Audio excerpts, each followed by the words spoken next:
Olá, caro estudante. Chegamos à terceira teleaula da disciplina de Mercado Financeiro e de Capitais. Hoje temos um tema muito importante para essa disciplina, vistos os conteúdos que estão ligados a essa unidade de ensino, bem como o progresso do nosso estudo. Assim, o nosso tema será Mercado Bancário e Abertura Comercial. Dessa forma, iremos compreender os aspectos de funcionamento do mercado bancário para algumas particularidades e abertura comercial, ou entendendo um pouco mais da abertura de capital das empresas na Bolsa de Valores. Esse é um tema também muito importante porque na economia brasileira, nas últimas décadas, houve um boom de IPOs, ou seja, que é a abertura inicial pública de ações. É aquele processo em que a companhia ela coloca suas ações para negociação no mercado acionário. Por qual motivo as companhias buscam essa estratégia operacional de abertura de capital? Pode ser para aumentar a sua liquidez, a sua imagem institucional, dividir riscos com outros acionistas, ou seja, é um processo de expansão e desenvolvimento das organizações. Nas economias mais desenvolvidas, é perceptível que muitas empresas buscam essa estratégia como uma forma de capitalização do seu negócio e também de expansão. Na economia brasileira não é diferente, embora seja um progresso um pouco mais tímido quando comparado a essas economias, mas muitas empresas nos últimos anos abriram seu capital, principalmente na década dos anos 2000, certo? Pensando então sobre esse contexto, vamos analisar a estrutura da aula de hoje. Por isso, vamos ao resumo dela. Nossa unidade de ensino, então, será mercado bancário e abertura comercial. Então, esse é o tema da nossa unidade de ensino. Nossa competência da unidade é conhecer os mecanismos de funcionamento e captação de recursos no mercado financeiro. E hoje iremos estudar, então, o mercado de câmbio, operações de intermediação e captação externa, os processos de abertura de capital de uma empresa e todos os custos envolvidos, as vantagens e desvantagens da abertura de capital e, por fim, estudar as fontes de recursos para financiamento empresarial. Palavras-chave: captação, câmbio, moeda estrangeira, mercado financeiro e de capitais. Título da teleaula: Mercado Bancário e Abertura Comercial. Então, conforme eu já disse, estamos nessa unidade de número 13. Então, no resumo, vocês puderam notar alguns dos principais conteúdos que iremos estudar nessa aula. Vejamos que um deles e principal para a parte do mercado bancário serão as operações com moeda estrangeira, ou seja, operações cambiais. Então, do lado do mercado bancário, iremos compreender como é o funcionamento do mercado cambial na economia brasileira e também nas demais economias, para que você entenda como funcionam as operações com esse produto.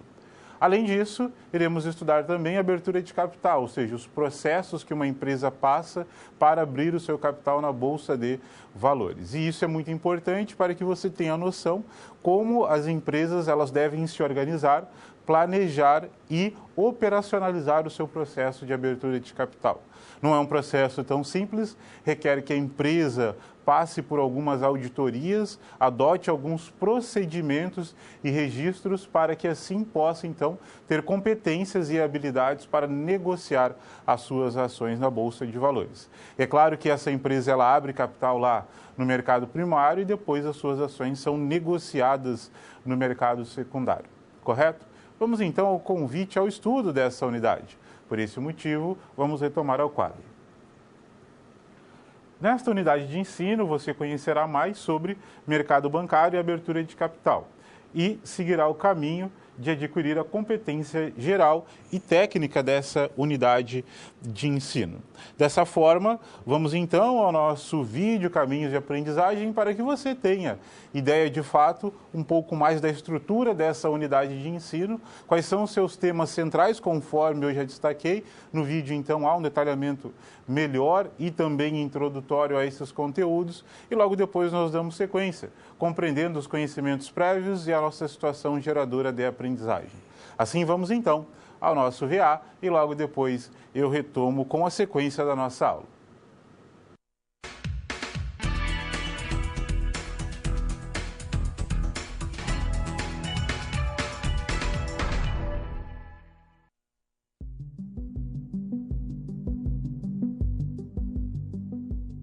Olá, estamos começando a unidade 3 de Mercado de Capitais. Nesta unidade, estudaremos os conceitos ligados ao mercado bancário e à abertura de capital. Vamos começar? A taxa cambial é a relação entre duas moedas, ou seja, a indicação de quantos reais são necessários para comprar $1, €1 ou outra moeda em negociação, e vice-versa. O mercado de câmbio envolve a negociação de moeda estrangeira e os agentes econômicos interessados em sua movimentação.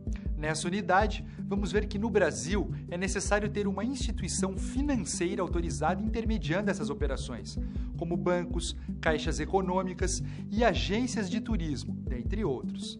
Vamos ver também que o mercado de câmbio brasileiro é composto por taxas livres, também chamadas de taxas flutuantes, utilizadas em operações empresariais e para as pessoas físicas. Além disso, vamos conhecer como funciona a abertura de capital de uma empresa através do processo de IPO.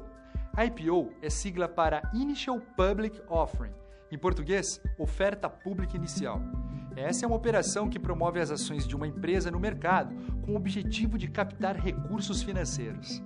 No processo de abertura de capital, mercado primário, vai ocorrer a negociação entre empresa captadora, que é a vendedora, e os investidores, que são os compradores, e o dinheiro da negociação vai para o caixa da empresa. No mercado primário, a empresa está levantando recursos com o lançamento de ações. No mercado secundário, a negociação ocorrerá entre os sócios da empresa, que são os vendedores, e os investidores, que são os compradores. Os sócios são os responsáveis por fazer a captação de recursos. Vale lembrar que no mercado secundário os papéis e ações estão gerando liquidez ao serem comercializados. O papel do mercado secundário é o de dar liquidez às ações. Como nós vamos ver nessa unidade, a abertura de capital e oferta pública de ações tem pontos favoráveis, como a ampliação da base para a captação de recursos e a melhoria da imagem institucional, por exemplo. Mas o processo também apresenta algumas desvantagens, como o aumento nos gastos e a pressão em relação à entrega dos resultados. Além disso, ao longo das 4 sessões de estudo, você também vai conhecer outras formas de captação de recursos financeiros, como a captação por recursos próprios, a retenção de lucros, a captação por recursos de terceiros e as operações de longo prazo, oferecidas por instituições financeiras governamentais, como o BNDES. E para aplicar os seus conhecimentos em um contexto prático, na SR dessa unidade, vamos acompanhar a empresa Astúrias Industrial, fundada em 1968. O objetivo da empresa é crescer, mas por ser uma empresa tradicional e bem estabelecida, esse crescimento precisa ser planejado. Será que é melhor para a empresa crescer com capital próprio ou capital de terceiros? Ou talvez abrir seu capital seja uma boa opção. O seu desafio será encontrar uma resposta para essas e outras questões. Vamos começar? Acesse o livro didático, as webaulas e o material complementar que você encontra no seu ambiente virtual. E não deixe de fazer também as pré- e pós-aulas de cada sessão. Bons estudos e até a próxima!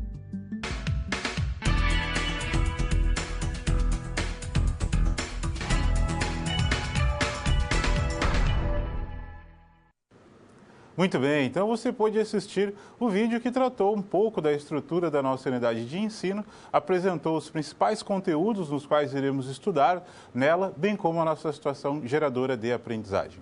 Dessa forma, vamos dar sequência à nossa aula e apresentar os conteúdos prévios a ela. Assim, vamos ao quadro para que eu possa apresentá-los.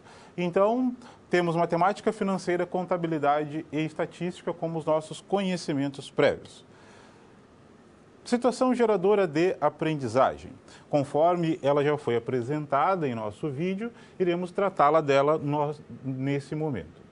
Após ter assessorado Márcio e Antônio, nas unidades anteriores, você será convidado a assessorar João Astúrias Neto, que assumiu a administração de uma empresa pertencente à sua família, Astúrias Industrial Companhia Limitada. A empresa foi fundada em 1969 e agora está na 3ª geração de administradores. João Neto recebeu a administração das mãos de seu pai, João Filho, que por sua vez recebeu do senhor João Astúrias. Muito bem, meus caros. Essa é uma situação, então, de uma empresa familiar E essa empresa, ela busca aumentar a sua competitividade empresarial ao longo do tempo, mas para isso é necessário ter sustentabilidade. E aqui eu não estou falando sustentabilidade no limite do que entendemos como questões ambientais e sociais, mas sim a sustentabilidade de uma empresa que consegue crescer e se desenvolver em aspectos econômicos e financeiros. Talvez todo empresário tenha esse desejo, ou seja, que ele possa ter um crescimento ao longo do tempo e que esse crescimento ele seja sustentável, ou seja, que possa crescer continuamente. Muitas empresas às vezes não conseguem realizar isso por qual motivo? Por falta de planejamento, por falta de definição de estratégias para atingir objetivos, compreender bem os cenários nos quais estão vivenciando, seja ele interno ou seja ele externo. E dessa forma é preciso compreender como uma organização consegue financiar os seus projetos de investimentos, captar recursos do mercado financeiro ou não, quando utilizar o próprio capital para realizar determinados investimentos que possam atingir objetivos. Por qual motivo? Todo investimento realizado tem um objetivo a ser alcançado no futuro. Então, por exemplo, se eu estou investindo em um novo parque industrial, significa que eu quero aumentar a minha produtividade, eu quero aumentar o meu market share, que é a minha carteira de clientes, eu quero aumentar os níveis de lucratividade, enfim. Eu tenho um objetivo, seja ele qualitativo ou quantitativo, mas jamais uma empresa ela realiza um investimento sem pensar num resultado no futuro. E ele deve convergir para a organização. E quando ele converge para a organização, ela consegue então crescer e se desenvolver ao longo do tempo.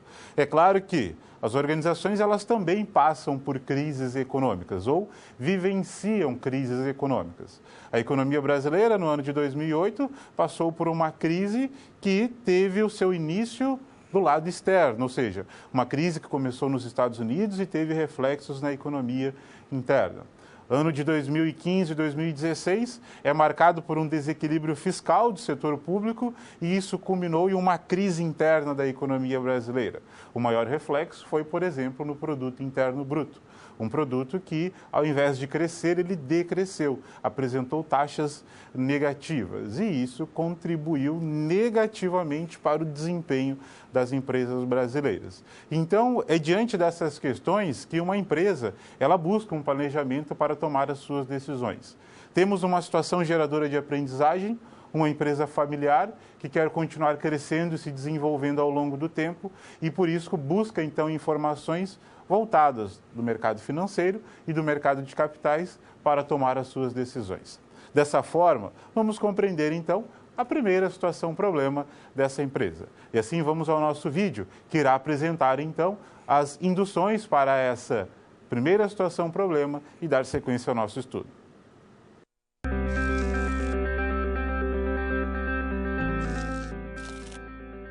Olá, tudo bem? Espero que esteja gostando dessa aula. Como você pode perceber, é muito importante estudar o conteúdo da pré-aula no ambiente virtual antes de conhecer e resolver as situações-problema. Vamos lá? As etapas para compreender e resolver as SPs são simples e facilitam os seus estudos. Primeiro, é necessário conhecer e interpretar os detalhes da situação-problema, entender onde se passa a situação, quais agentes estão envolvidos e quais recursos estão disponíveis. Depois, é a hora de problematizar a situação apresentada. Isso significa que seu desafio foi elaborado com base nas informações de empresas, experiência dos professores e acontecimentos do cotidiano de sua área. E por último, você vai solucionar as problemáticas. Para isso, você deve utilizar dos conceitos e das teorias vistas nas pré-aulas. Então o desafio está com você. É hora da SP1. Caso surja um ponto de interrogação, você pode sempre acessar o fórum e enviar suas dúvidas, ok? Bons estudos e até mais!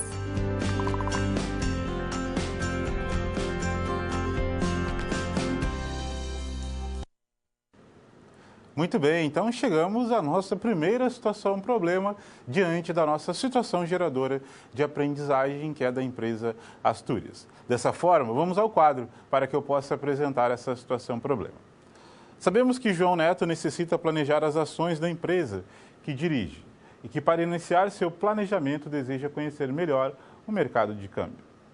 Ele quer detalhes sobre esse mercado, o que é e como funciona o mercado de câmbio, as operações de intermediação e a captação externa. Muito bem, então temos uma questão-problema, que é compreender o funcionamento do mercado cambial, considerando as suas operações de intermediação e captação externa. O mercado cambial ele tem uma importância ímpar para o mercado financeiro, pois ele trata das operações comerciais que se tem entre as economias. Podemos olhar por esse lado, ou seja, eu utilizo do câmbio para realizar operações de importação e exportação, ou seja, relações comerciais entre uma economia e outra. Eu posso também utilizar o mercado cambial como uma forma de investimento, ou seja, comprar e vender moedas pensando em aspectos de especulação. E eu estou falando aqui especulação não num sentido negativo, mas sim num sentido mais operacional e positivo, em que você compra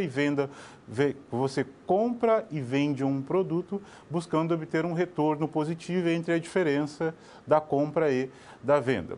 Inclusive, o mercado cambial é um dos mercados mais importantes dentro do mercado financeiro internacional, visto o seu volume de negócios diários. Em algumas situações, esse mercado ele supera as negociações com ações em algumas economias, apenas para que você tenha ideia dele.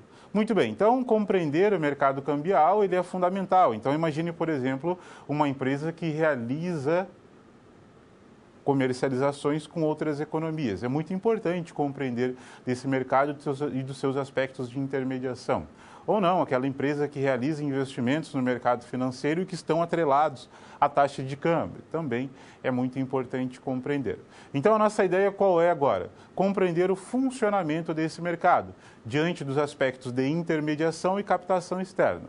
Dessa forma, vamos avançar o nosso estudo e compreender de fato como funciona esse mercado. Assim, vamos retomar ao quadro, para que eu possa discutir esse assunto com você.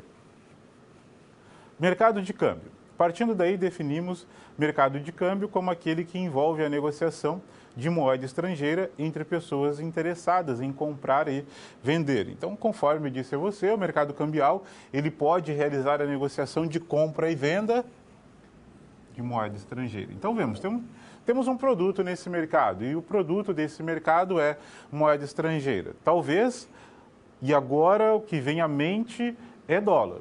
E por que dólar quando eu falo em moeda estrangeira? Porque dólar é a moeda internacionalmente aceita. Então, a maior parte das comercializações que se tem entre uma economia e outra é utilizado o dólar. Nós temos outras moedas fortes também no mercado internacional, como é o caso do euro, por exemplo, como é o caso do iene no lado asiático. Enfim, nós temos algumas moedas que têm um peso muito importante para as economias. Na América do Sul temos a moeda nacional, ou seja, o real, como uma moeda forte para os nossos países em aspectos de comercialização, certo? Vamos adiante e vamos retomar ao quadro para continuar o nosso estudo. As operações são realizadas em função de exportação, importação e operações financeiras. Então, a exportação é quando um país vende para o outro, ele vende em moeda estrangeira. Então, por exemplo, quando se vende soja brasileira para os Estados Unidos, a cotação é em dólar. Ou quando eu posso importar. Vamos imaginar que a economia brasileira importe equipamentos eletrônicos da economia chinesa. Ela pode importar isso em dólar, moeda internacionalmente aceita. Ou operações financeiras. Operações em que, por exemplo, eu posso realizar investimentos em títulos públicos norte-americanos. E por esse motivo eu necessitaria de moeda estrangeira. Então vejam, essas operações que eu apresentei a você, operação de exportar, importar ou operações financeiras, elas requerem um elemento. Qual é esse elemento? Moeda estrangeira. Então toda vez que você irá realizar uma operação desse tipo, você irá utilizar um produto. Qual é esse produto? Moeda estrangeira. Então, na verdade, esse é um produto de intermediação. Vejam que a moeda ela pode ser entendida como um produto de intermediação, como o que ocorre com a nossa própria moeda real. Ou seja, você utiliza moeda nacional para comprar um produto, para contratar um serviço, não é assim? Então, imaginem, por exemplo, eu quero comprar uma camisa. O desejo de comprar uma camisa, ele só será concretizado no momento em que eu tenho moeda para comprar essa camisa. Então, eu troco moeda pela camisa. Da mesma forma, ocorre num processo de importação, exportação ou operações financeiras, porém, eu estou considerando o quê? moeda estrangeira. E aí eu tenho uma referência, o dólar, visto que é uma moeda internacionalmente aceita, certo? Vamos avançar e dessa forma vamos retomar ao quadro para que eu possa continuar o estudo com vocês. Classificação das operações. As trocas do mercado de câmbio são classificadas em câmbio sacado e câmbio manual. Bom, são duas operações de compra e venda de moedas estrangeiras ou operações com moeda estrangeira. Então, por exemplo, o câmbio sacado. O que é o câmbio sacado? É quando eu estou realizando uma operação com moeda estrangeira, porém eu tenho um título como referência para essa operação. Então, por exemplo, eu tenho uma letra de câmbio, eu tenho, por exemplo, um cheque internacional. Então, eu não estou utilizando a moeda propriamente dita. Eu não estou, por exemplo, trocando reais por dólares manualmente. Ou seja, eu pego a moeda que eu tenho, vamos imaginar, eu tenho no bolso R$100, vou lá e troco por dólares. Não, não é isso. Vamos imaginar o seguinte, eu tenho um cheque internacional, que ele foi emitido em moeda estrangeira, e troco, por exemplo, por dólares. Então, esse é o chamado câmbio sacado, ou seja, eu tenho um título e esse título ele representa a moeda estrangeira para a negociação. Então, eu posso utilizar letra de câmbio, eu posso utilizar cheques, eu posso utilizar operações de débito e crédito em contas correntes. Enfim, eu não estou utilizando a moeda em si, mas um título que venha representar essa moeda. Aí do outro lado eu tenho o câmbio manual. Esse sim, esse é a operação propriamente dito de trocar uma moeda pela outra. Imagine, por exemplo, você chega até uma casa de câmbio e troca reais por dólares, ou chega lá e troca reais por pesos argentinos. Então essa é uma operação manual, em que você troca uma moeda pela outra, certo? Diferente de trocar um documento, um título, por uma moeda estrangeira. Então, câmbio sacado, eu tenho um documento, eu tenho um título que eu troco por moeda. Câmbio manual é a troca em si entre duas moedas, como, por exemplo, você chega numa casa de câmbio e troca uma moeda pela outra, certo? Vamos adiante e vamos retomar o quadro para continuar compreendendo as operações nesse mercado. Bom, já entendemos de algumas operações básicas do mercado cambial. Agora podemos tratar das intermediações com as operações de câmbio. Então, quem são os intermediadores? Quando eu falo em intermediadores, quem são estes? Bancos em geral, exceto os que necessitam de permissão do Banco Central, sociedades de crédito, financiamento e investimento, agências de turismo, meios de hospedagem de turismo. Esses são os principais agentes que podem negociar moeda estrangeira. Então, todos eles necessitam de uma prévia autorização por parte do Banco Central. O Banco Central ele autoriza essas instituições a operar com moeda estrangeira.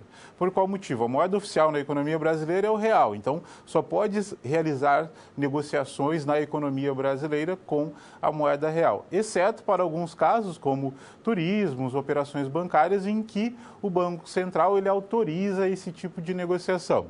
Mas ela ocorre normalmente com quem? Com indivíduo que vem do exterior com moeda estrangeira e aqui então necessita realizar operações. Então eu não poderia, por exemplo, comprar por dólares e sair negociando, ou seja, ir até uma loja e contratar um serviço. Por qual motivo? Porque a moeda oficial na economia brasileira é o real, correto? Vamos adiante para compreender os aspectos que envolvem esse mercado e assim vamos retomar ao quadro. Taxa de câmbio. Muito bem. Taxa de câmbio é o valor, taxa de câmbio é a relação de valor entre duas moedas, ou seja, quanto a moeda nacional se equivale à moeda estrangeira. Então, por exemplo, vamos supor que a taxa de câmbio brasileira, considerando dólares, esteja R$ 3,20. Então, $1 representa R$ 3,20 na economia brasileira. E atualmente nós temos o regime oficial no Brasil, é o de flutuação suja. Então, é um mercado em que a taxa de câmbio ela é determinada por lei da oferta e lei da procura. Essa lei da oferta e lei da procura, ela envolve a moeda estrangeira, então é oferta e procura por moeda estrangeira. E se tem a denominação de flutuação suja, porque o governo ele pode participar desse mercado comprando e vendendo moeda estrangeira, ou seja, ofertando e demandando moeda estrangeira. Por esse motivo é entendido como flutuação suja. Mas, enfim, o regime oficial de câmbio na economia é de flutuação suja, ou na denominação em inglês, dirty float, como algumas bibliografias o colocam para demonstrar o regime de câmbio brasileiro ou os chamados regimes de câmbio, já que existem outros. Nós temos, por exemplo, o regime de flutuação, que é o regime de câmbio flutuante, em que não há participação do governo, e o regime de câmbio fixo, em que a taxa de câmbio ela não aumenta e nem diminui, ela fica fixa, certo? Vamos retomar ao quadro para continuar o nosso estudo. Segundo o Banco Central do Brasil, temos o câmbio turismo. O câmbio turismo ou o dólar turismo são utilizados comumente para classificar as operações relativas à compra e venda de moeda para viagens internacionais, geralmente em espécie. É esse que normalmente você utiliza nas casas de câmbio. Câmbio comercial. As expressões câmbio comercial ou dólar comercial são usadas para demais operações realizadas no mercado de câmbio, tais como exportação, importação e transferências financeiras. Então, o câmbio comercial ele é utilizado quando, por exemplo, está se realizando uma operação de importação ou exportação entre duas economias. Câmbio paralelo. Quanto ao paralelo, trata-se de um mercado ilegal, à margem da legislação e regulamentações vigentes, sujeitando seus participantes a sanções cabíveis. Ou seja, é um agente que não é autorizado pelo Banco Central e está negociando moeda estrangeira entre os indivíduos. Então, vamos imaginar que, por exemplo, eu tenho uma determinada quantidade de dólares e eu saia vendendo dólares aí em um mercado qualquer. Eu não posso fazer isso. Isso seria uma medida ilegal, é um crime, porque é necessário ter autorização do Banco Central para negociar ou operar com moeda estrangeira. Então, o câmbio paralelo é esse mercado negro das moedas estrangeiras em que os indivíduos eles negociam moedas sem a devida autorização. E, obviamente, esse indivíduo ele não realiza transações bancárias, ele não irá pagar imposto pelas suas operações, enfim, ele acaba demonstrando, então, uma certa ilegalidade, certo? Vamos continuar e apresentar agora as operações de captação, quando eu falo em câmbio. Outras operações. Remessas para o exterior, realizadas através de ordens, algum documento que dê origem à remessa, que pode ser um cheque, carta de internet ou outro meio documental. Contrato de câmbio é uma operação que tem como objetivo principal a compra ou a venda de moeda estrangeira para a quitação de um contrato. E, dessa forma, nós podemos avançar para a resolução da nossa situação problema. Mas devemos entender de alguns elementos centrais que foram tratados nessa aula, certo? Então, nós já entendemos que o mercado de câmbio ele tem um produto, e esse produto é a moeda estrangeira. Quais operações podem ocorrer nesse mercado? Essas operações ocorrem com importação, exportação e operações financeiras. Quando eu falo em operação cambial, eu devo lembrar de câmbio sacado e câmbio manual. Câmbio sacado envolve, então, um documento, um título que faz a negociação com moeda estrangeira. O câmbio manual é a troca de duas moedas em espécie, certo? Na economia brasileira, temos um regime de câmbio flutuante. Não esqueçam disso, certo? E ele é um regime de câmbio em que tem a participação do governo. E assim, então, é de flutuação suja. Dessa forma, vamos avançar agora, então, para a solução da nossa situação problema. No Brasil, as operações no mercado cambial não podem ocorrer livremente. Há a obrigatoriedade de uma instituição financeira autorizada para intermediar a operação. No mercado de câmbio brasileiro, é estruturado da seguinte forma: mercado de câmbio de taxas livres, utilizados em operações empresariais, mercado de câmbio de taxas flutuantes, utilizados geralmente por pessoas físicas. No mercado de câmbio, a mercadoria negociada é a moeda estrangeira, portanto, ela está sujeita às regras de oferta e procura. Surge aí a taxa cambial, que é a relação entre duas moedas, a indicação de quantos reais são necessários para comprar $1, €1 ou outra moeda negociada. correto? Dessa forma, então, finalizamos a primeira situação-problema que envolve a empresa Astúrias, que tinha por objetivo compreender o funcionamento do mercado cambial no que tange operações de intermediação e captação externa. Dessa forma, vamos avançar para mais uma situação-problema que envolve essa empresa.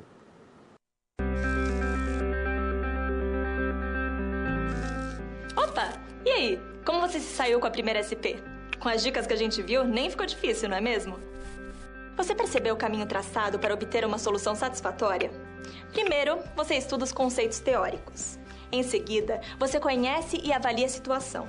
E só então, você tem conhecimento suficiente para se empenhar em resolver a situação-problema. Entendeu por que é importante fazer uso de todos os recursos do material didático antes de iniciar as SPs? No ambiente virtual, você encontra textos, web-aulas e vídeos para enriquecer os seus estudos. Vamos para mais um desafio? Boa sorte na SP2 e até mais!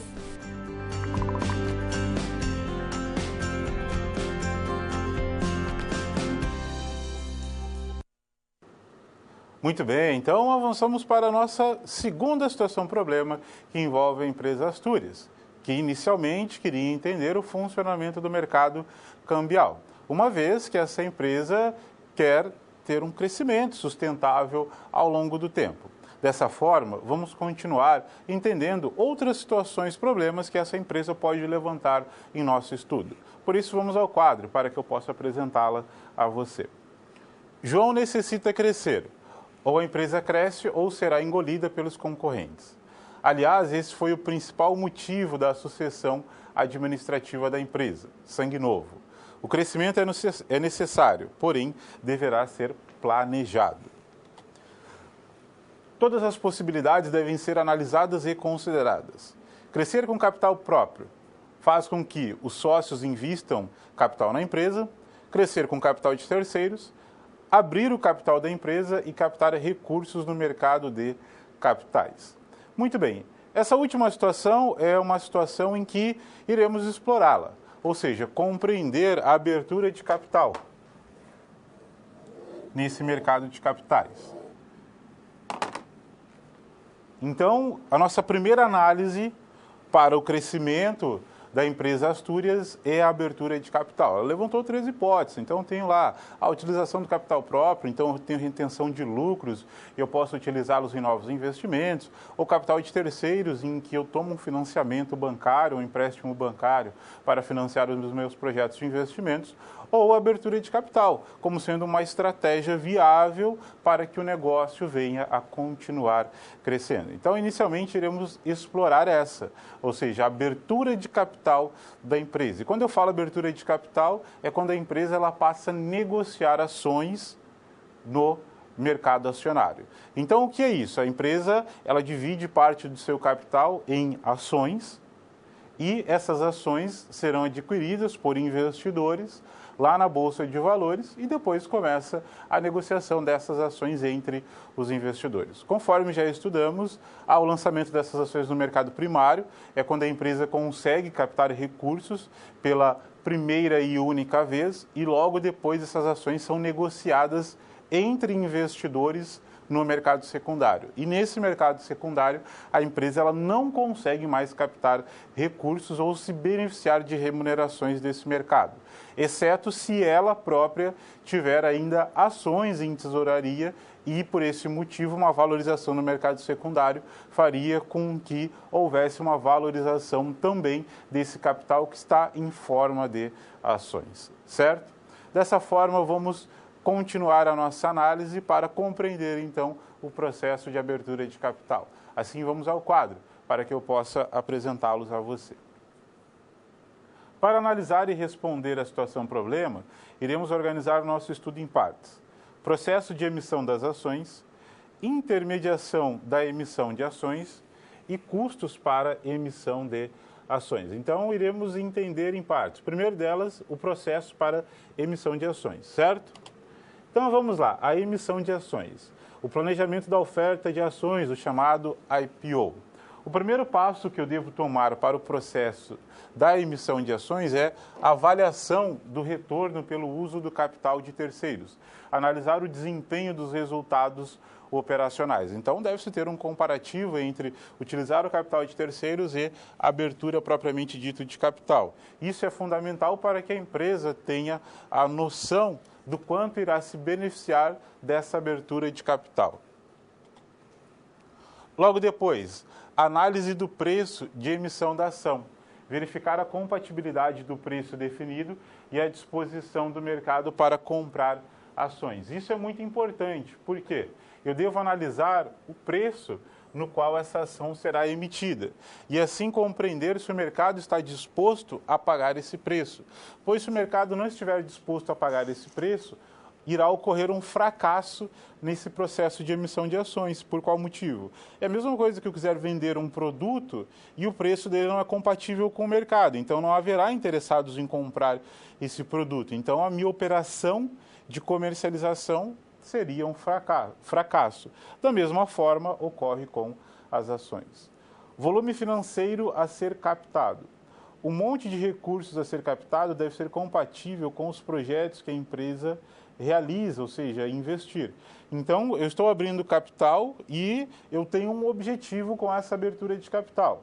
Um deles, obviamente, é a captação de recursos para financiar um projeto de investimento da empresa. Então, o volume financeiro a ser captado, ele é compatível com as necessidades da empresa, e isso também é muito importante no processo de análise da emissão de ações. Então, eu estou nesse processo de planejamento até agora. Momento para abertura de capital. Analisar as condições econômicas e financeiras do mercado e da empresa. Ou seja, a economia em si apresenta sinais favoráveis para a abertura de capital e a empresa também, ela apresenta esses sinais. Vejamos que uma situação de recessão econômica talvez não seja um momento apropriado para abrir capital. Por qual motivo? É bem provável que os investidores estarão um pouco mais temerosos em investir em companhias nesse cenário, pois as previsões futuras elas são incertas e isso não contribui para que eles possam colocar o seu capital lá, visto aí a falta de garantias de uma remuneração futura. Então, o processo de emissão de ações ele envolve muito do planejamento, ou seja, como eu irei me planejar e quais objetivos eu busco atingir com essa emissão de ações, certo?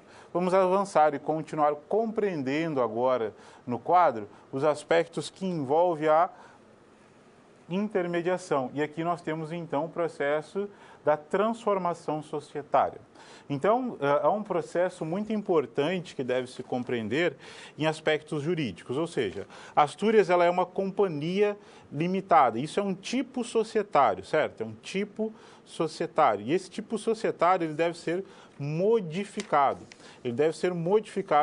para uma chamada SA, uma sociedade anônima. Então, contrata-se uma assessoria jurídica para que a empresa ela passe a ser uma sociedade anônima e assim seguir a legislação das chamadas SAs. Então, toda companhia que tem capital aberto é uma sociedade anônima.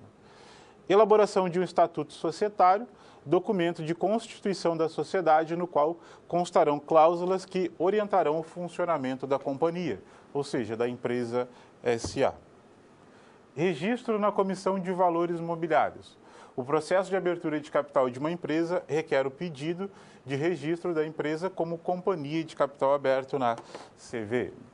Então, esse processo inicial de emissão de ações, vejam, envolve todo um processo de planejamento em que eu penso no preço da ação, quanto será captado, quais projetos busca-se atingir com essa abertura de capital, as condições da economia, as condições da empresa, a transformação societária para uma sociedade anônima e ainda o pedido de registro na CVM. Vamos compreender agora o processo de intermediação. Então, vamos dar mais um passo e pensar como se dá já o processo da comercialização dessas ações. Sim, vamos retomar ao quadro. Intermediação da emissão de ações. Então, segundo Teixeira, essa instituição é importante na estrutura de análise das condições da empresa e do mercado de capitais. Em conjunto com a empresa, define a melhor forma da operação ser realizada, volume de recursos envolvidos, público-alvo, procedimentos de distribuição, garantias a serem oferecidas. Bom, quando eu falo em intermediação, eu penso no seguinte: em uma empresa que irá realizar esse processo de comercialização. E essa é uma empresa financeira.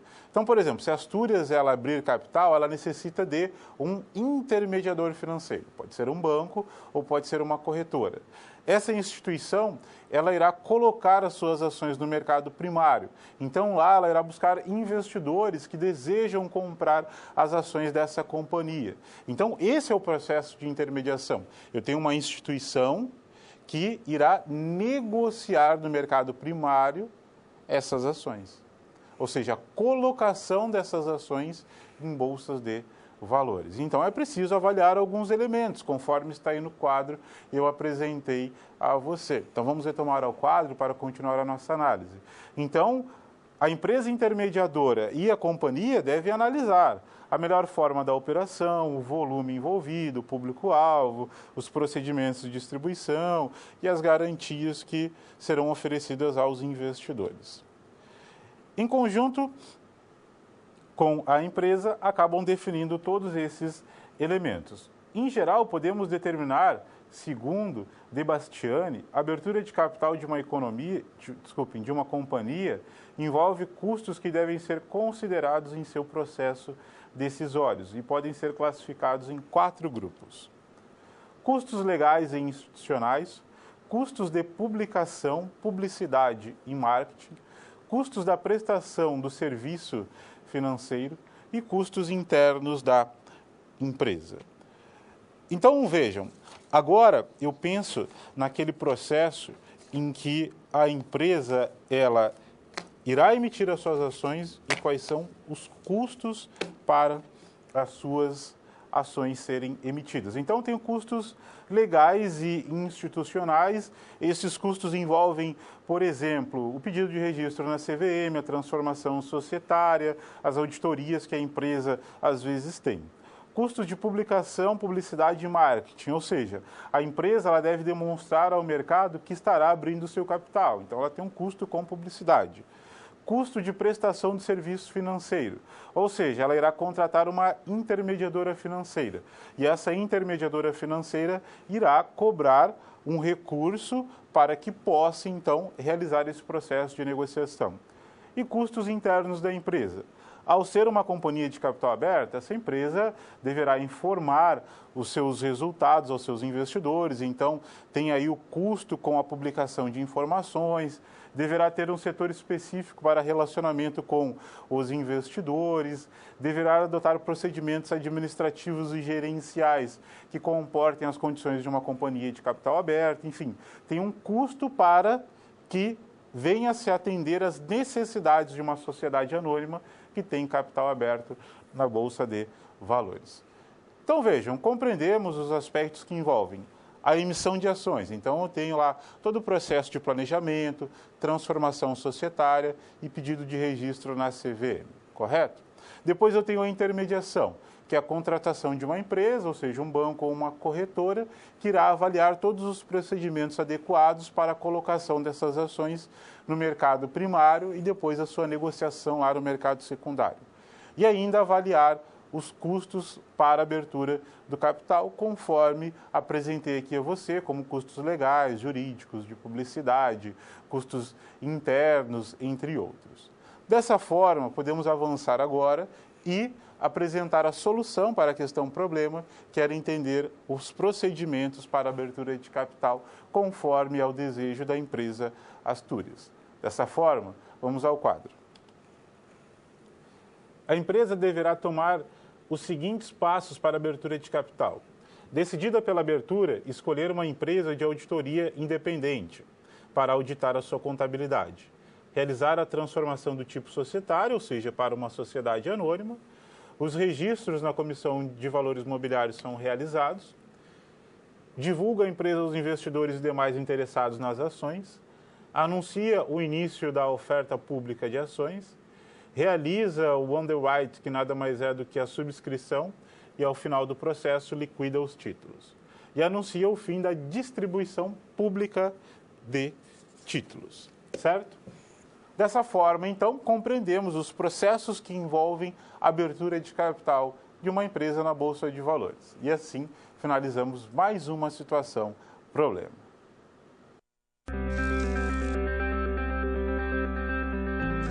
Olá! Agora que você já solucionou 2 das SPs, muitas das teorias vistas na pré-aula fazem mais sentido, não é mesmo? Essa é justamente a função das situações problema, te preparar de forma mais prática para a realidade da vida profissional. Já conhecer algumas das situações que podem surgir no dia a dia faz de você um aluno mais preparado para o mercado de trabalho. Bom, a SP3 já vai começar. Se ficar com dúvida em algo, pode entrar no fórum e enviar sua pergunta, ok? Até mais!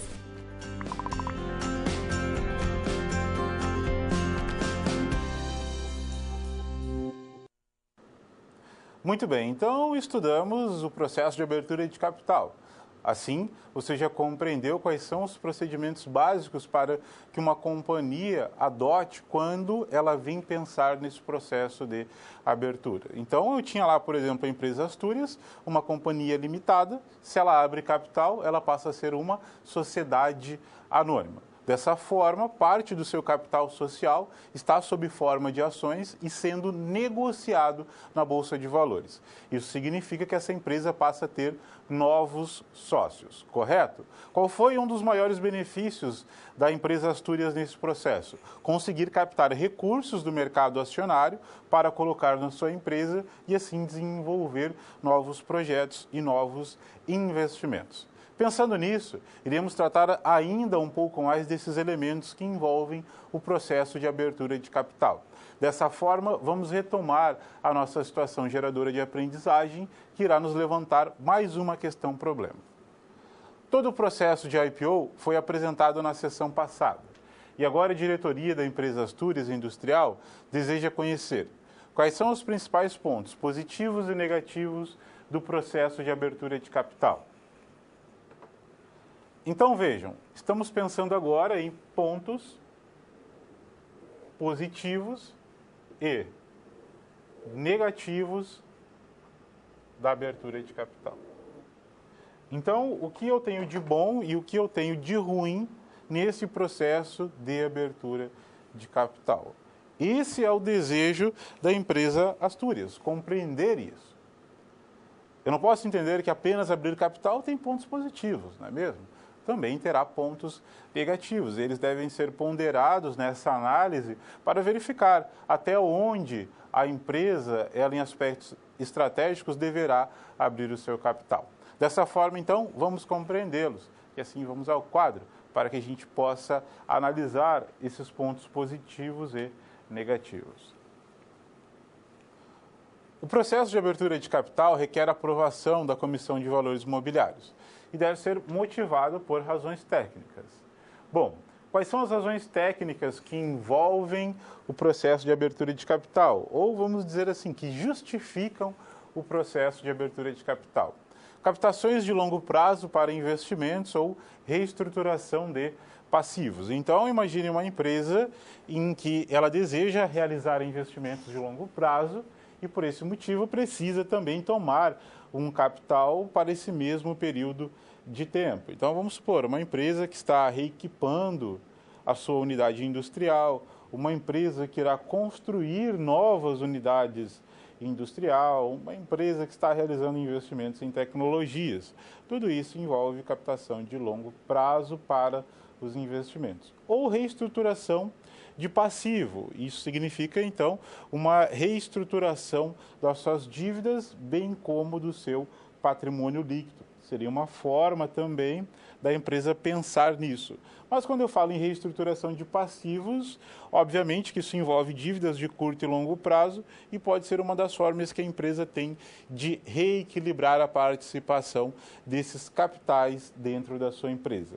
É claro que uma empresa endividada não teria condições viáveis para abrir o seu capital, pois imagine você que deseja aplicar o seu capital em uma companhia que venha gerar o quê? Retornos no futuro.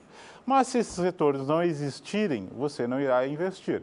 Então imagine uma empresa endividada, é bem provável que ela terá uma limitação muito forte para gerar resultados positivos no futuro.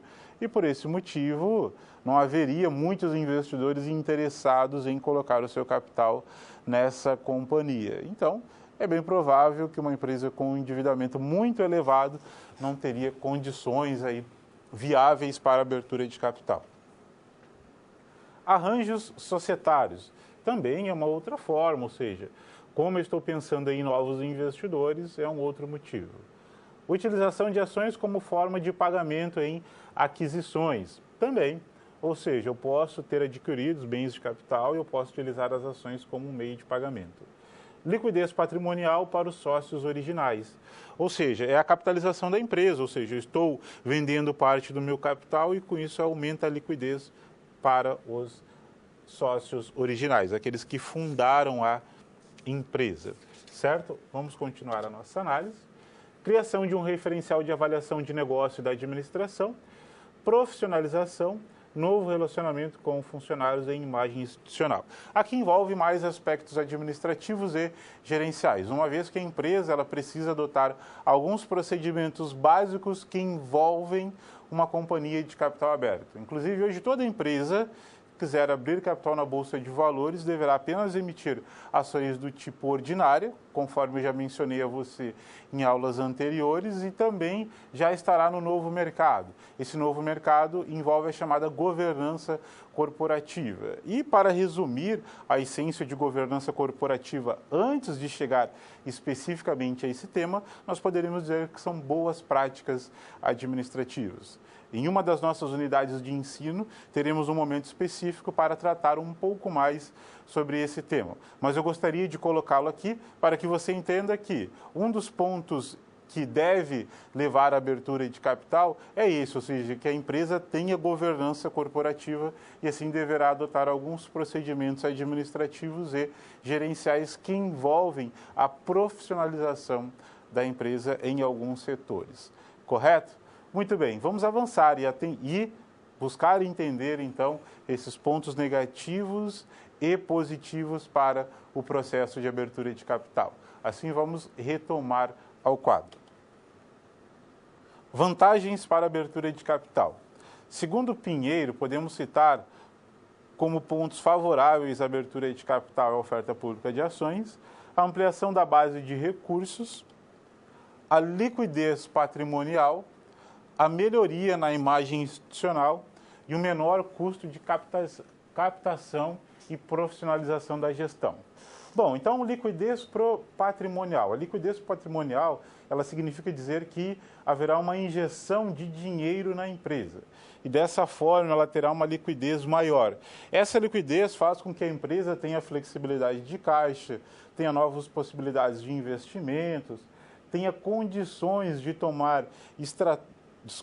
tenha condições de desenvolver estratégias operacionais que venham a expandir o seu negócio ao longo do tempo. Enfim, a liquidez ela favorece a organização ao longo do tempo. Melhoria da imagem institucional. Normalmente as empresas que abrem capital são empresas que têm uma solidez financeira, econômica, têm uma boa gestão. Então a abertura de capital acaba demonstrando tudo isso à sociedade e ao mercado. Então melhora a sua imagem institucional. Menor custo de captação, isso é em aspectos relativos. Há um custo considerável, sim, para a abertura de capital, mas quando ele é comparado a outros tipos de empréstimos ou financiamentos, e aí pensamos em capital de terceiros, em muitas situações abrir o capital é mais vantajoso do que tomar emprestado no mercado bancário. E a profissionalização da gestão. Conforme já discutia com você, ela deve ter aspectos que envolvem governança corporativa. Essa governança corporativa é traduzida com boas práticas administrativas. Então, uma empresa que abre o seu capital, ela teria também a profissionalização contínua da sua gestão, certo? Então, esses são os elementos que nós podemos citar para vantagens que envolvem o processo de abertura de capital. Muitas empresas, elas abrem capital pensando nisso, na liquidez patrimonial, na melhora da imagem institucional. Conforme eu disse a você, até o ano de 2008 houve um boom de IPO na economia brasileira, isso depois freou em função da crise econômica, mas depois já retomou aí o processo de IPO. Inclusive, a economia brasileira ou o mercado acionário brasileiro atualmente está um pouco mais favorável para investimentos. Isso tem feito com que, por exemplo, os volumes de negócios na Bolsa de Valores venham aumentando, bem como a valorização das suas principais ações. E, inclusive, está em uma tendência de alta nos últimos períodos. É claro que essas tendências de altas, elas são acompanhadas de períodos de correção, então, talvez em alguns momentos futuros nós venhamos a passar por algumas correções nesse mercado. Mas as perspectivas, elas são positivas para os próximos trimestres e também para os próximos anos. Vamos continuar a nossa análise para compreender os pontos que envolvem a abertura de capital. Assim, vamos retomar ao quadro para que eu possa apresentar agora a você as desvantagens para a abertura de capital. As principais desvantagens são os custos associados ao processo de abertura de capital, remuneração do capital dos novos acionistas, ou seja, eu devo ter uma política de dividendos, que é a distribuição dos lucros líquidos com esses novos acionistas. Então, devo considerar isto. Custos associados ao processo de abertura de capital, conforme eu disse, há um custo para essa abertura.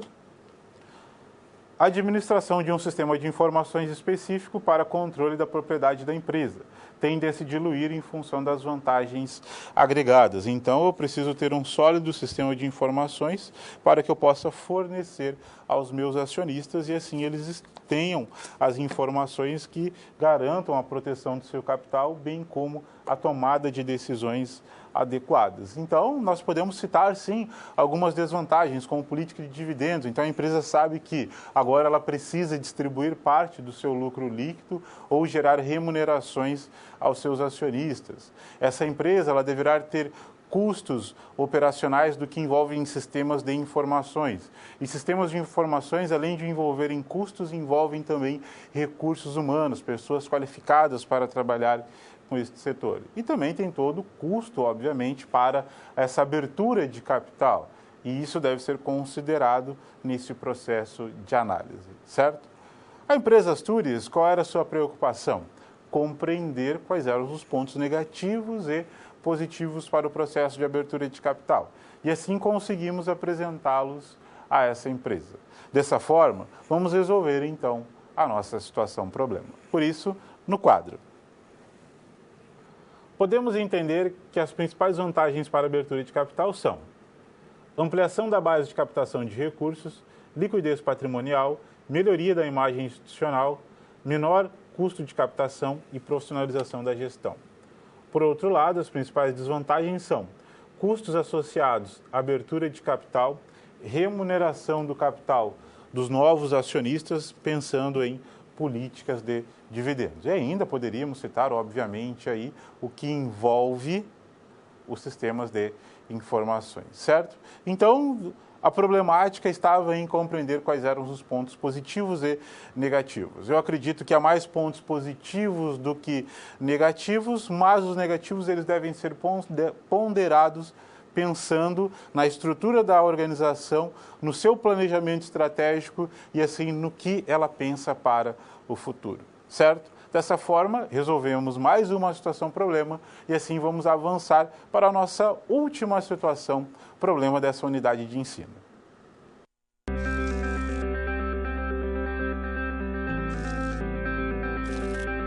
O trabalho de um bom profissional é a soma de conhecimento e experiência. O conhecimento você obtém estudando a pré-aula, tirando dúvidas no fórum, acessando as webaulas, ou seja, fazendo bom uso dos materiais oferecidos aqui no ambiente virtual. Já para ter experiência antes mesmo de ir para o mercado de trabalho, você precisa se empenhar na resolução das SPs. Lembre-se, quanto mais você se dedicar, analisando com atenção, fazendo anotações na hora de levantar hipóteses, procurando diferentes soluções até obter a melhor, mais preparado você estará para desempenhar sua profissão. Você já resolveu 3 desafios, mas ainda falta esse P4. Se dedique, hein?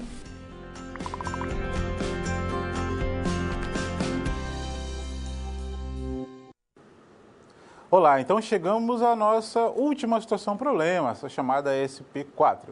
Dessa forma, vamos compreender essa situação problema e assim vamos ao quadro para que eu possa discuti-la com você. Agora a grande questão é a seguinte: quais são as outras possibilidades de financiamento para empresas existentes no mercado? Vamos lá, ajude João Neto. Bom, nós estudamos uma possibilidade. Qual foi essa possibilidade? Abertura de capital, certo? Então, estudamos todos os procedimentos que devem ser adotados para o processo de abertura de capital. Inclusive, analisamos os pontos negativos e positivos dessa abertura de capital. Agora, iremos analisar as outras modalidades. E quais seriam essas outras modalidades? A utilização do capital próprio e principalmente do capital de terceiros. Ou seja, quando eu falo em capital de terceiros, então eu estou falando de capital que está no mercado financeiro oferecido pelas instituições financeiras. Dessa forma, vamos avançar no nosso estudo e compreender quais essas outras modalidades estão disponíveis a essa empresa. Por isso, vamos ao quadro para que eu possa apresentá-las. As captações de recursos financeiros podem ocorrer por 2 fontes: financiamento por recursos próprios ou financiamento por recursos de terceiros. A captação de recursos financeiros por recursos próprios consiste nos recursos sócios nas sociedades limitadas ou proprietários nas empresas individuais. Ocorre o aporte financeiro diretamente dos sócios ou proprietários. Então, é uma situação em que eu tenho um dono da empresa, eu tenho um sócio da empresa e ele injeta mais recurso nessa empresa como uma forma de realizar um novo investimento, ou uma reestruturação de passivos, ou aumentar a liquidez da empresa, enfim. Isso ocorre continuamente. Às vezes eu tenho uma empresa lá e essa empresa está passando por algum tipo de problema e um sócio da empresa, ou o proprietário da empresa, injeta dinheiro nela como uma forma de dar um reequilíbrio a essa empresa e garantir a sua saúde financeira. Ou não, essa empresa ela quer realizar um determinado tipo de investimento. Então, os donos da empresa ou o dono da empresa coloca dinheiro nela para realizar esse investimento. E isso é possível. E isso ocorre em muitas empresas, ou seja, elas se utilizam desse capital como uma forma para realizar os seus investimentos, ou um novo reequilíbrio financeiro e assim por diante. Vamos continuar a nossa análise e vamos retomar ao quadro. Então, vejam ela comigo no quadro. Investidos por acionistas nas empresas SAs, ou seja, agora eu estou pensando então naquelas companhias de capital aberto. Então, a empresa captadora emite novas ações, uma instituição financeira realiza a intermediação da operação, colocação dos títulos no mercado primário e após a liquidação o recurso chega à empresa. Ah, professor, então a abertura de capital é a utilização do capital próprio? Sim. Hoje nós consideramos que a abertura de capital, ou seja, o chamado IPO, é a utilização de capital próprio. E conforme estudamos, eu tenho o quê? Uma empresa em que ela pode emitir ações.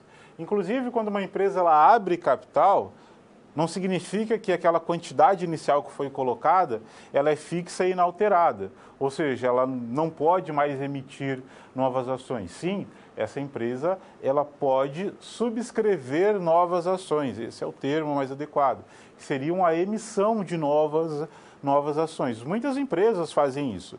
Elas abrem o seu capital, depois passa um período de tempo e elas colocam mais ações no mercado, como uma forma de captar mais recursos para realizar projetos de investimentos. Ah, mas é direto à empresa? A empresa ela não tem uma intermediadora financeira? Não, a empresa ela também tem essa intermediadora financeira aqui. E essa intermediadora financeira irá colocar os seus títulos no mercado primário. Ela anuncia ao mercado que haverá uma nova subscrição e essas empresas elas têm a responsabilidade, então, de encontrar investidores que desejam comprar essas novas ações dessa companhia. Então, vejam, a companhia ela pode continuar vendendo mais ações conforme a sua necessidade operacional e financeira, bem como a autorização prévia da CVM. E após a liquidação, o recurso financeiro chega à empresa. Então, ela segue aqueles mesmos procedimentos. É claro que não há os procedimentos agora iniciais, de registro na CVM, auditoria, enfim.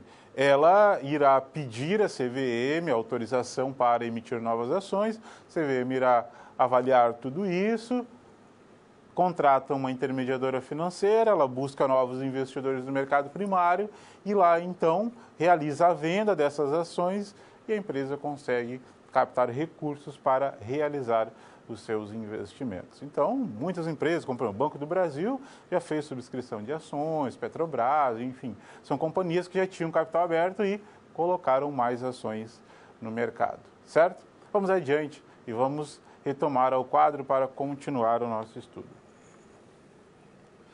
Recursos de terceiros. Esses recursos são obtidos normalmente junto às instituições bancárias e não bancárias. Assim sendo, podemos apresentar os seguintes exemplos. O sistema BNDES oferece linhas de crédito de longo prazo para investimentos em máquinas, imóveis, equipamentos, instalações e outros ativos de capital fixo, com custos financeiros menores que o capital bancário.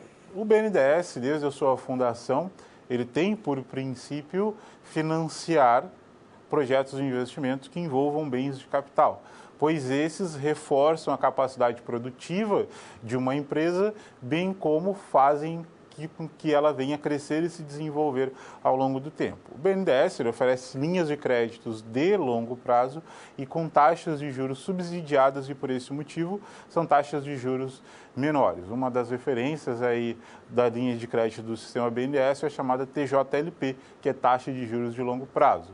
Então, uma empresa ela pode solicitar uma linha de crédito ao BNDES. É claro que o BNDES ele não sai oferecendo linha de crédito a qualquer empresa.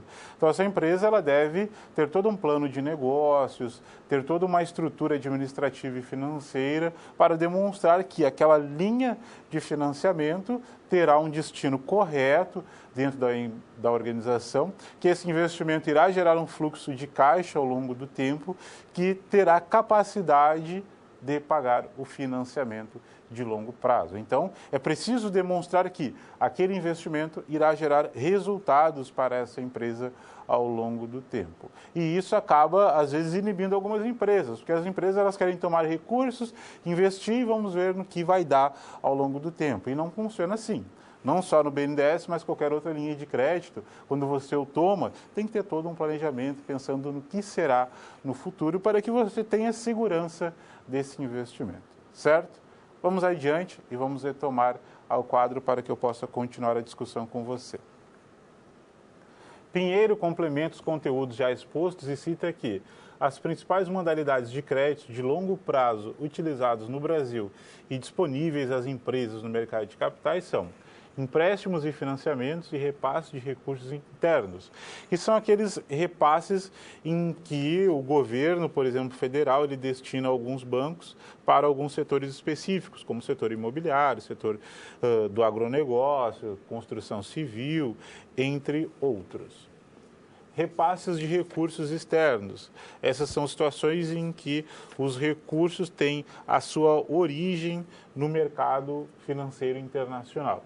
Arrendamento mercantil, conhecido leasing, em que você pode adquirir um bem por meio de um aluguel e no final desse período ou você fica com o bem ou devolve aquele que o locou. E subscrições de debêntures, conforme já estudamos, a subscrição de debêntures é uma das formas em que eu posso captar recursos no mercado acionário.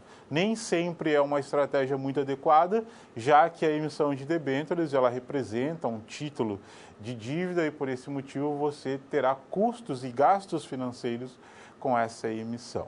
Correto? Então, quando eu estou pensando na utilização do capital de terceiros, é quando, por exemplo, eu tenho uma linha de financiamento disponível num banco para realizar um determinado tipo de investimento.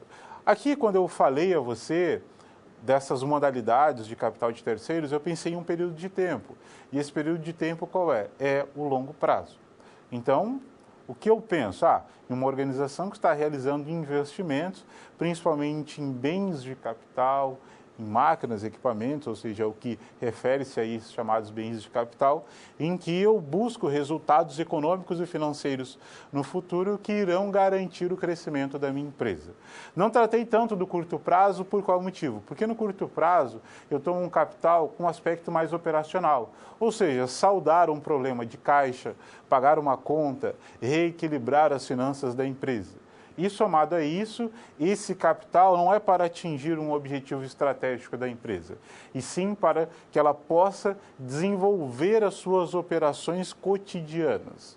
É claro que isso terá reflexos no futuro, sim, porque se eu tomo esse capital hoje, eu tenho um custo financeiro com ele, ele pode refletir nos resultados operacionais da empresa e nas condições dela desenvolver estratégias ao longo do tempo. Então, por esse motivo, eu devo ter um cuidado muito grande com a utilização desse tipo de capital na minha organização. Mas nós pensamos mais a longo prazo, pensando em questões estratégicas. Ou seja, a empresa ela toma um capital para buscar um resultado, um objetivo ao longo do tempo que venha gerar o seu crescimento ou o seu desenvolvimento. Como é a abertura de capital de uma organização, a tomada de uma linha de crédito no BNDES, um repasse de um recurso interno que ele já é direcionado para um setor específico, até mesmo a emissão de uma debênture que ela é utilizada para médio e longo prazo, embora venha ter um custo operacional maior, certo? Vamos adiante e vamos retomar ao quadro para que eu possa continuar o estudo com você.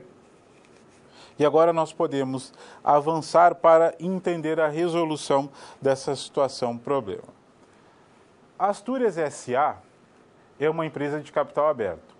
Portanto, pode captar recursos financeiros por recursos próprios, que serão recursos investidos por acionistas. Então, os acionistas, eles poderão investir capital. Mas nessa situação, o que seria? A empresa ela poderia emitir novas ações.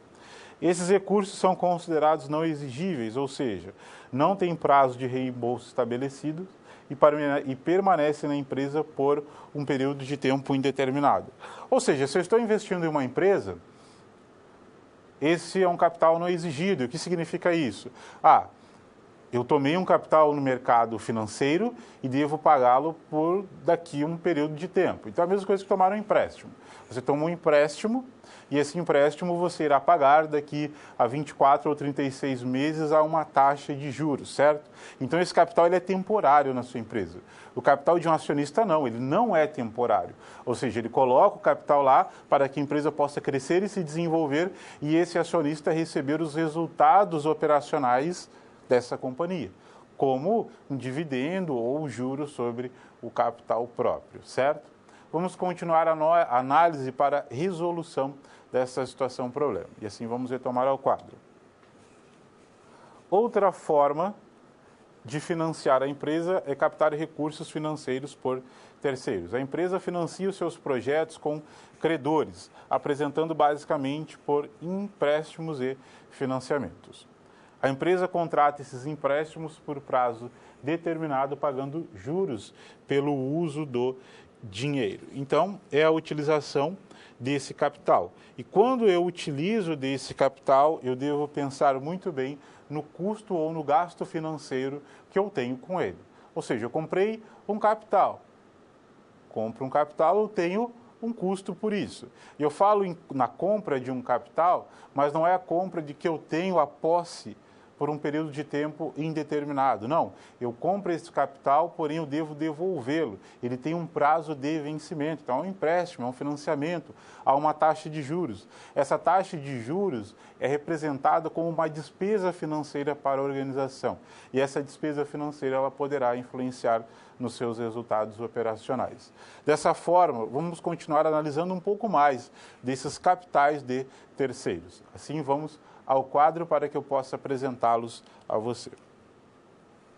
Ainda há o sistema BNDES, que oferece linhas de crédito para investimentos em máquinas, móveis, equipamentos, instalações e outros ativos de capital fixo, com custos financeiros menores do que o mercado bancário.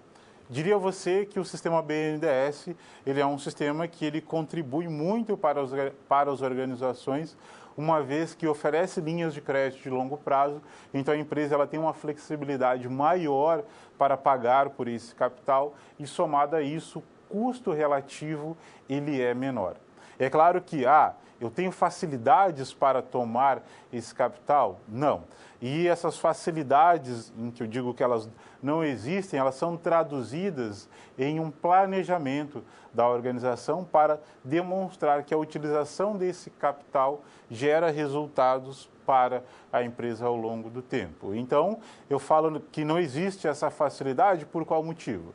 Às vezes, muitas empresas podem chegar num banco, solicitar uma linha de crédito, esse banco faz uma avaliação rápida em relação ao histórico da empresa e lá fornece o crédito à empresa. É claro que bancos também seguem todos os procedimentos administrativos para oferecer ou liberar capital a uma empresa, mas não tem o mesmo nível de exigência que um BNDES. Então, essa vem a ser a diferença entre um e outro. Isso é um prejuízo para as empresas? Não, não é um prejuízo.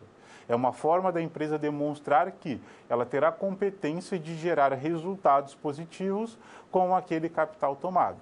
O que muitos bancos privados também o fazem naquele momento da avaliação do crédito. Ele busca avaliar se aquela empresa tem condições de gerar resultados positivos com a utilização daquele capital. Certo? Dessa forma, então, finalizamos essa última unidade de ensino para o que devemos estudar sobre mercado bancário e abertura de capital. Falei em última unidade, mas na verdade é a última situação, problema dessa unidade de ensino. Correto? E agora vamos então à última fase da nossa aula.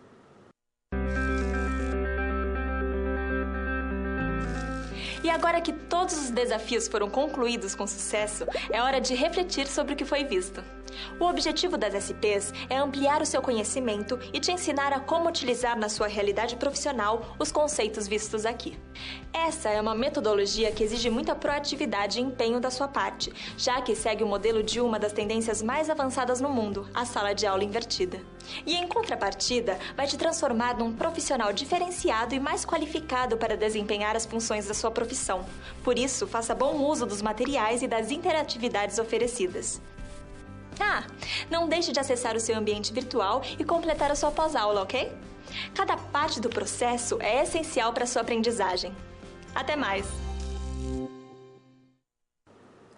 Muito bem, então estudamos uma unidade de ensino que envolveu o mercado bancário e nele compreendemos operações que envolvem o mercado cambial. Então lá você pôde conhecer por qual motivo se utiliza por qual motivo se utiliza a moeda estrangeira. Então nós temos o motivo exportação, o motivo importação, operações financeiras, como se dá as operações com moeda, e aí tratamos do câmbio sacado, do câmbio manual. Dessa forma, analisamos que na economia brasileira o regime de câmbio atual é o regime de flutuação suja, ou seja, a taxa de câmbio ela é determinada por lei da oferta e lei da procura, considerando uma moeda estrangeira, e temos a participação do governo nesse mercado. Somado a isso, avançamos o nosso estudo e compreendemos os aspectos que envolvem a abertura de capital. Então, analisamos lá como se dá a abertura de capital de uma empresa. E essa abertura de capital, ela ocorre por meio de todo um planejamento para emissão, transformação societária, pedido de registro na CVM, contratação de um intermediário financeiro e ainda análise dos custos operacionais que envolvem essa abertura de capital. Estudamos pontos positivos e negativos para a abertura de capital. Então, dos pontos positivos, o aumento da liquidez patrimonial, ótimo, isso é muito importante para a empresa. Melhoria da imagem institucional, também isso é fundamental. Temos pontos negativos, como ter uma política de dividendos dentro da empresa, bem como um sistema de informação gerencial que envolve toda a prática administrativa desta sociedade anônima. E, por fim, ainda analisamos a utilização do capital próprio e do capital de terceiros. E isso pensando no longo prazo para financiar os projetos de investimentos de uma organização que busca crescer ao longo do tempo. E diante de todo esse nosso estudo, eu trago mais uma questão para discussão nessa aula. E veja ela comigo no quadro. Como o uso do capital de terceiros poderá influenciar na liquidez da empresa no curto e no longo prazo? Bom, quando se fala em liquidez, se fala naquele capital que consegue ser transformado rapidamente em uma operação financeira, como, por exemplo, o caixa de uma empresa. Então, eu tenho caixa e com esse caixa eu consigo comprar uma mercadoria, realizar uma transação financeira rapidamente. Isso significa liquidez, ou seja, a transformação de uma moeda em uma operação. Quanto maior essa liquidez, maior é a flexibilidade da empresa. Quando essa empresa ela não tem liquidez, ela corre riscos. Riscos, quais são eles? Seriam aqueles riscos que envolvem a incapacidade da empresa de honrar com seus compromissos financeiros ao longo do tempo. E essa incapacidade pode fazer com que o seu nível de endividamento venha a aumentar e essa empresa venha a entrar em falência. Então a pergunta é, professor, então devemos ter cautela na utilização do capital de terceiros ou não utilizá-lo? Cautela sim, mas a sua não utilização nem sempre devemos pensar dessa forma. O primeiro elemento para pensar na utilização do capital de terceiros e na sua devida liquidez é: a utilização do capital de terceiros gera um resultado positivo para a organização, ou seja, alavancagem financeira? Se a resposta for sim, muito bem. Eu posso utilizar do capital de terceiros, pois ele me gera lucros ao longo do tempo. Então, vejamos, eu contrato uma linha de financiamento e com essa linha de financiamento, no curto e no longo prazo, eu tenho lucro líquido ainda. Então, muito bem, ou seja, o capital de terceiros ele não está influenciando de uma forma negativa nos resultados da minha empresa. Dessa forma, eu devo entender também que a liquidez dessa empresa se manteve boa. Ou seja, ela consegue pagar as suas dívidas de curto e longo prazo. Mas é sabido que a utilização do capital de terceiros gera um custo financeiro para a empresa, gera um gasto financeiro para a empresa. E isso deve ser ponderado. Ponderado também pela alavancagem financeira. Pois, se eu não tenho alavancagem financeira, ou seja, a utilização do capital de terceiros não gera um resultado positivo para a empresa, isso apenas está me gerando um gasto que não é revertido em um resultado positivo e isso pode comprometer a liquidez da empresa. E essa falta de liquidez faz com que os níveis de endividamento venham a aumentar ao longo do tempo. E um endividamento alto compromete o desenvolvimento e crescimento da empresa ao longo do tempo, o que muitas empresas não pensam. Às vezes a empresa pensa, eu estou em uma situação financeira que não é favorável nesse momento. Porque o que eu tenho em caixa eu não consigo pagar as minhas contas hoje. Eu preciso realizar um investimento e eu não tenho dinheiro. Muito bem, o que eu faço? Me dirijo até um banco, ou até uma financeira, e lá tomo um recurso para que eu possa ter esse equilíbrio de caixa ou para que eu possa realizar esse investimento. Quais serão os resultados dessa estratégia no curto e no longo prazo? Eu irei conseguir equilibrar o meu caixa no curto prazo e assim conseguir obter um recurso ou um retorno favorável no futuro? É preciso avaliar isso, é preciso se planejar dessa forma. Porque de nada adianta eu reequilibrar o meu caixa, mas o meu custo financeiro aumentar, o meu gasto financeiro aumentar, e isso fazer com que as minhas dívidas venham a aumentar ao longo do tempo. Então é essa análise que deve se utilizar para a utilização do capital de terceiros. Ou seja, eu devo me apropriar dessa análise para pensar nesse capital de terceiros dentro da minha organização. Correto? Dessa forma, então, iremos finalizar a nossa aula com esse pensamento para o mercado bancário, para abertura de capital. Pondere muito a utilização do capital de terceiros, pois ele gera um custo financeiro para a organização. Mas se obtiver alavancagem financeira, muito bem, utilize. Abertura de capital é um procedimento estratégico e que envolve as necessidades da empresa no longo prazo. Se a abertura de capital irá contribuir para os objetivos da empresa dentro do seu planejamento estratégico, ok. Agora, abrir capital apenas como uma forma de demonstrar ao mercado que essa é uma empresa sólida, talvez não seja a estratégia mais adequada para a organização. E o mercado cambial, ele é um mercado fundamental e essencial para aquelas empresas que trabalham principalmente com comércio internacional. E assim, ele deve ser entendido por todos os âmbitos e também de uma forma estratégica. Dessa forma, então, finalizo a nossa aula e agora deixo você com o nosso vídeo de encerramento. Um forte abraço e até a próxima aula.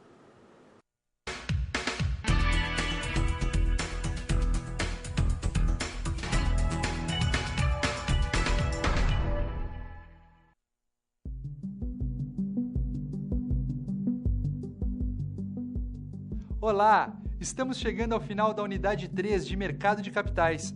Na SR dessa unidade, acompanhamos o caso da Astúrias Industrial, uma empresa que está no mercado há mais de 40 anos. João Neto, o atual administrador da empresa da família, sabe que eles precisam crescer ou serão engolidos pelas concorrentes. Na SP1, João queria saber como funciona o mercado de câmbio e como são feitas as operações de intermediação e captação externa. Para ajudá-lo, você montou um relatório apresentando a negociação de moedas estrangeiras e os agentes econômicos interessados em sua movimentação.